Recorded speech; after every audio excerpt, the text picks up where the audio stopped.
Hello दोस्तों, कैसे हैं? उम्मीद है अच्छे होंगे। तो आज हम जो रेसिपी देने जा रहे हैं उसे कहते हैं चोंगे। और चोंगे खाए जाते हैं मुहर्रम में, और हमारे यहाँ ये खाए जाते हैं करवा चौथ पर। इसको हमारे यहाँ मीठी मट्ठी भी बोलते हैं और इसको बरकी पूड़ी भी बोलते हैं। आप लोगों के यहाँ क्या बोलते हैं मुझे लिखकर जरूर बताइएगा। और मैं 2-3 नामों से जानती हूँ, एक चोंगे, दूसरा बरकी पूड़ी और तीसरा इसको मीठी मट्ठी हम बोलते हैं। तो मुहर्रम हो या हो करवा चौथ, हमें तो खाने से मतलब है। जब मन करे बना लीजिए, बहुत कम सामान से बन जाते हैं। वो सारा सामान आपके घर में होता है। और अब मैं आपको बताऊंगी कि इसमें क्या क्या लगेगा। तो ड्राई फ्रूट जो हैं वो ऑप्शनल हैं, आप जो डालना चाहते हैं वो डालिए, नहीं डालना चाहते नहीं डालिए। वो बिना ड्राई फ्रूट के भी बहुत अच्छे लगते हैं। ये है गुलाब की पत्तियां, ये है काजू, ये है तिल, और ये है खसखस, ये है खरबूजे के बीज, ये है बादाम और ये है पिस्ता। तो हम ये सब चीजें लगा के उसको सजाएंगे। और ये मैं ले रही हूँ 1 कप आटा गेहूं का, जो हम लोग रोटी बनाते हैं जिससे, सिंपल सादा आटा वो लिया है। इसको मैं छान लूंगी। ये आटा मैंने छान लिया है और इसमें मैं डाल दूंगी 2 चम्मच देसी घी और फिर इसको मिक्स करेंगे। इसके मैं घी डाल के 2 चम्मच भर के घी डाल दूंगी और उसको फिर मिक्स कर लेंगे। तो इसको घी डाल के हमने मिक्स कर लिया है अच्छे से। और ये देखिए एक लड्डू जैसा बनने लगा। ये बिल्कुल ठीक है, ये देखिए। तो आप देखिएगा जब लड्डू बनना शुरू हो जाए तो समझो ये बिल्कुल ठीक है।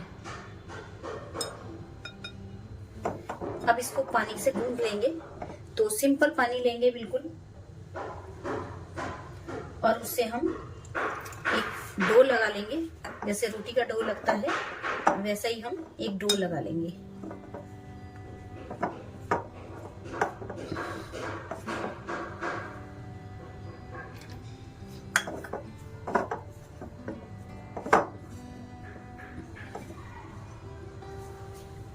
तो आटा गूंद लेती हूँ, फिर मिलती हूँ आपसे। तो ये हमने आटा मल दिया है। अब इसको थोड़ी देर के लिए रेस्ट के लिए छोड़ देंगे। तो हमें आधा घंटा छोड़ देना है इसको। फिर इसको एक बार और बिल्कुल फाइन बनाएंगे गूंद के। अब हम कर लेंगे चाशनी तैयार। तो चाशनी में मैं 1 कप ले रही हूँ चीनी और आधा कप ले रही हूँ पानी। तो हमें ये गाढ़ी चाशनी तैयार करनी है, तो इसीलिए पानी हम कम डालेंगे। 1 कप ले रहे हैं चीनी और आधा कप ले रहे हैं पानी। अब बना लेंगे हम साठा, जिसको सेलरी बोलते हैं, या आप कह लीजिए एक घोल जैसा। ये मैंने ले लिया देसी घी 2 चम्मच, और इसमें डाल लेंगे हम थोड़ा सा मैदा या अरारोट या आटा, जो भी आप डालना चाहें वो डाल सकते हैं। और ये देखिए ये तैयार हो गया है। ऐसे हमें तैयार कर लेना है। तो ये देख लेते हैं आटा हमारा बिल्कुल तैयार हो चुका है।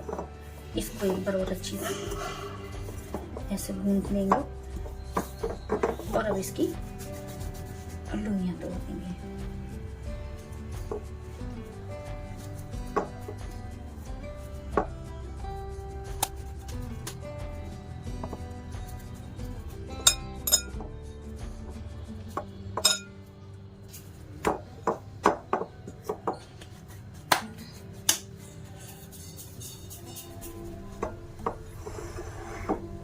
अब इनको हम सिंपल बेल लेंगे पहले, और फिर इसके आगे का काम करेंगे।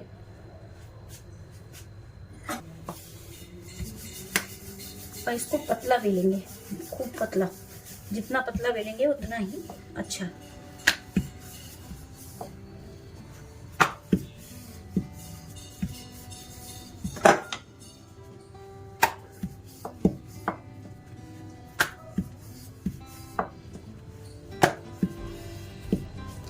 ये हमने बना लिया है। अब इसको हम, जो हमने ये साठा तैयार किया है, इस पे अच्छी तरह लगा लेंगे। ये देसी घी और आटे से मैंने बना लिया है। अब इसको हम इस पे डाल देंगे। ऐसे ही हम सारी रोटियां कर लेंगे।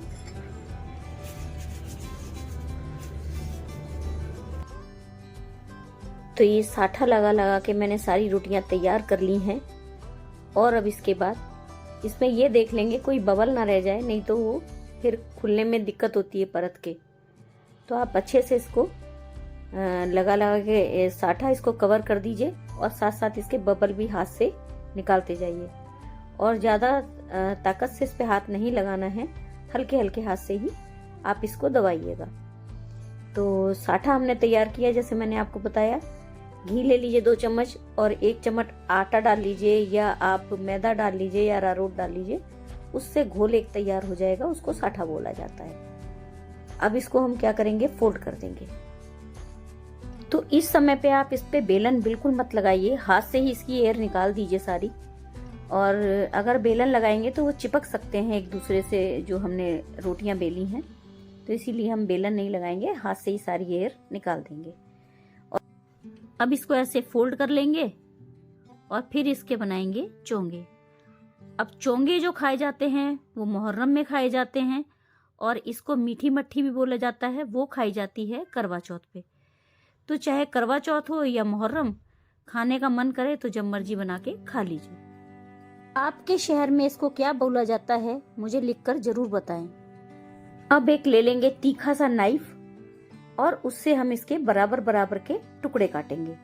तो ये देखिए बराबर के टुकड़े काट लीजिए बिल्कुल। और इसके आगे का काम कैसे करना है मैं आपको बताती हूँ। पहले इसके बराबर के टुकड़े काट लेंगे। तो तेज चाकू हो तो बहुत अच्छा होगा। अब इसको देखिए हमें क्या करना है, इसका जो लेयर है ये खुल ना जाए, इसीलिए उसका कोना पकड़ के इसको हम नीचे की तरफ खींच के दबा देंगे। तो सारी लोइयां हम ऐसे ही तैयार कर लेंगे। इसका जो ऊपर का छोर होता है लास्ट वाला, उसको आप नीचे की तरफ फोल्ड कर दीजिए। ये देखिए, फिर मैं आपको दिखा देती हूँ। इसको खींच के नीचे की तरफ कर देंगे तो ये है, खुलने का खतरा नहीं होगा। और इसको आप बेल लीजिए या हाथ से भी कर सकते हैं, आपकी मर्जी है। अगर आप छोटे छोटे बना रहे हैं तो हाथ से इसको थोड़ा सा दबा दीजिए, और नहीं तो बेलन से इसको हल्के हल्के हाथों से बेल दीजिएगा। ज्यादा जोर लगा के नहीं बेलना है, नहीं तो वो चिपक सकते हैं। तो ये देखिए, बस हमें ऐसे ही सभी को कर देना है, नहीं तो वो खुल सकते हैं, खुलने के चांस ज्यादा होते हैं। ये हमने सारे तैयार करके रख लिए हैं। अब इसको हम बेलेंगे और फिर घी में सेकेंगे। तो हमारा घी उधर तैयार है, हमने घी चढ़ा दिया है। तो अगर आप छोटे बना रहे हैं तो हाथ से भी आप इसको थोड़ा सा बड़ा कर लीजिएगा, और नहीं तो फिर इस पे थोड़ा सा आटा डस्ट करके आप ऐसे भी कर सकते हैं। ये देखिए जैसे मैं कर रही हूँ, ऐसे करके भी आप तल सकते हैं। और अगर आपको थोड़ी सी बड़ी बनानी है तो आप जो है उस पे बेलन चला दीजिए थोड़ा सा, और हल्के हाथों से बिल्कुल दबा के उस पर जोर लगा के बेलन बिल्कुल मत चलाइएगा, नहीं तो वो चिपक जाएगा, फिर उसकी लेयर खुलेंगी नहीं। तो ऐसे ही हम सारे तैयार कर लेंगे। ये हम थोड़ा सा डस्ट कर लिया हमने आटा, और इसको अब हम बेल लेंगे हल्का हल्का। तो आपकी मर्जी है, जैसे आप बनाना चाहें, हल्के हाथ से या तो उसको दबा लीजिए या फिर आप थोड़ा थोड़ा बेलन लगा दीजिए। तो मैं हल्के हाथों से इस पे बेलन लगा दूंगी, और इस पे डस्ट इसलिए कर दे रही हूँ ये आटे का, ताकि ये एक दूसरे से चिपके नहीं। तो बस ऐसी छोटी छोटी पूड़ियाँ हम इसको बेल देंगे बहुत हल्के हाथों से, बिल्कुल भी जोर नहीं लगाना है। और ऐसे ही तैयार करके रख लेंगे। उधर हमारा घी तैयार है, उसमें हम इसको सेकेंगे। तो मैं वीडियो को काटती नहीं हूँ, फास्ट कर देती हूँ, ताकि आप लोग देख लें कैसे बेला है मैंने और कैसे चीज़ बनाई है। तो आप देख लीजिए। अगर हम इसको पूरा दिखाएंगे तो जो वीडियो है वो बहुत लंबा हो जाता है, तो इसीलिए इसको फास्ट कर देती हूँ, और जो काम की चीज़ होती है उसको मैं स्लो करके आपको सुना देती हूँ। तो ये सारी पूड़ियाँ बेल के हो गई हैं तैयार, और मैंने इनको तैयार कर लिया है। अब हम इनको तलेंगे, और तलेंगे भी बिल्कुल धीमी आंच पर, जैसे कि हम समोसे तलते हैं या कचौड़ियाँ तलते हैं, बहुत धीमी आंच पर, ताकि ये अंदर तक सिक जाएं। तो हमारा घी गर्म हो चुका है, हमने इसमें एक एक करके अपनी पूड़ी सेक लेनी है, और उसके बाद जो मैंने चाशनी बनाई है, आपको बताया था चाशनी बनाना मैं कई बार बता चुकी हूँ। तो हमारी चाशनी बिल्कुल तैयार है।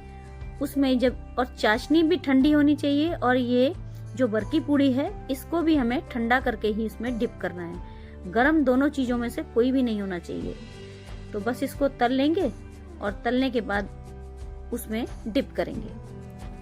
तो अब आप ये देखिए कि हम इसको जब तक हाथ नहीं लगाएंगे, जब तक इसको छुएंगे नहीं किसी भी चीज से, जब तक ये अपने आप ऊपर नहीं आ जाती घी के। अब ये जैसे ऊपर आ गई अपने आप, अब इसको हम पलट। अगर आप बड़ी कढ़ाई में तल रहे हैं तो दो तीन भी तल सकते हैं। अगर आपकी छोटी कढ़ाई है तो इसमें एक एक करके ही तलिएगा, नहीं तो वो अच्छे से सिक नहीं पाएंगे। और याद रखिएगा कि गैस हमको बहुत स्लो रखनी है, बिल्कुल भी तेज नहीं करनी है गैस, और धीरे धीरे इसको सिकने देना है। तो थोड़ी सी तसल्ली से इसको सेकेंगे तभी ये ठीक बनेगी। अगर आप जल्दबाजी में तेज करके इसको सेकेंगे तो ये बिल्कुल ठीक नहीं बनेगी, ये मुलायम हो जाएगी, पूड़ी जैसी हो जाएगी, तो ये खस्ता नहीं रहेगी।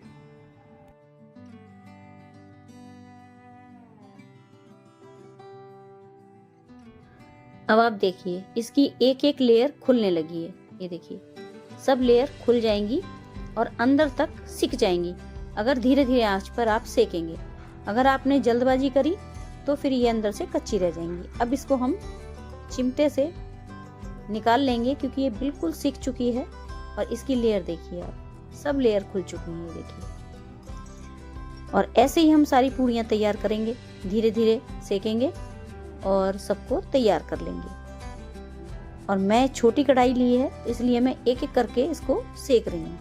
तो आपकी अगर बड़ी कढ़ाई है तो आप बड़ी कढ़ाई में दो तीन भी सेक सकते हैं, लेकिन कम ही सेकिएगा, नहीं तो फिर वो एक दूसरे से टकरा के टूट सकती हैं। तो इसीलिए तेल के हिसाब से, कढ़ाई के हिसाब से आप पूड़ी को सेक लीजिए।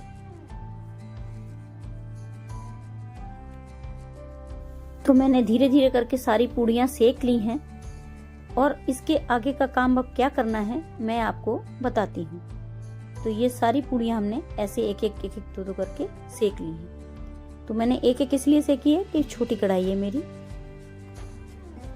तो बस अब ये बनके तैयार हैं। अब हम करेंगे इसके आगे का काम। अब हमें करना है डेकोरेट। तो मैंने ये जो पिस्ता थे उसको मैंने कस लिया है, ये ग्रेट कर लिया है। और अब मैं ऐसे ही कर लेंगे बादामों को ग्रेट। तो ये पिस्ता है और अभी मैं कर लूंगी बादाम ग्रेट। ये डाल दिए बादाम मैंने, और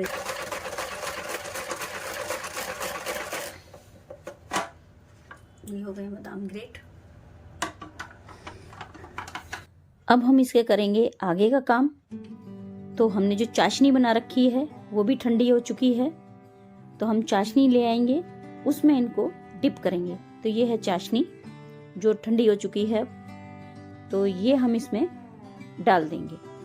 और इसको डालने के बाद हम किसी बर्तन में निकाल देंगे ताकि एक्स्ट्रा चाशनी जो है वो निकल जाएगी। तो पहले हम इसको डिप करेंगे, 2-1 मिनट भी रखेंगे तभी इसमें चाशनी घुस जाएगी। और चाशनी जो है हमें गाढ़ी ही तैयार करनी है। अगर पतली तैयार करेंगे तो फिर वो इनको मुलायम बना देगी, खस्ता नहीं रहने देगी। तो हमें जो चाशनी बनानी है वो एक तार की बनानी है। चाशनी को थोड़ा सा घुस जाने देंगे। अब जो है ये हमारी चाशनी इसमें लग चुकी है।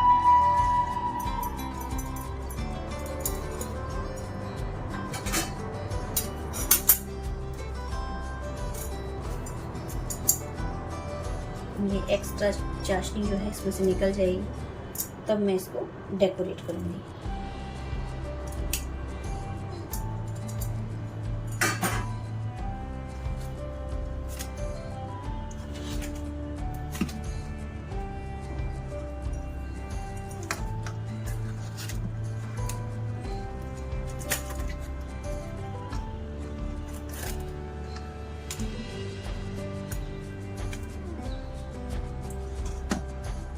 इनको भी हम इसमें निकाल देंगे ताकि इनकी भी एक्स्ट्रा चाशनी हट जाए, और फिर इसको करेंगे हम डेकोरेट। ये भी काफी देर हो गई है डूबी हुई, तो इसको भी हम निकाल देंगे ताकि ये एक्स्ट्रा जो चाशनी है इसकी इसमें हट जाए।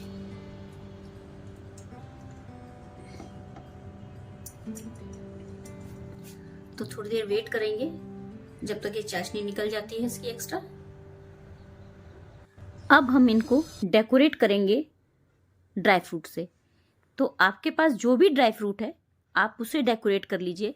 अगर नहीं भी ड्राई फ्रूट डालना चाहते हैं तो आप ऐसे ही सिंपल ही बना के देखिए, बहुत ही टेस्टी लगते हैं। जरूरी नहीं है कि डेकोरेट करें किसी भी चीज से। तो आप नहीं करना चाहते हैं तो सिंपल ऐसे ही बनाइए और खाइए।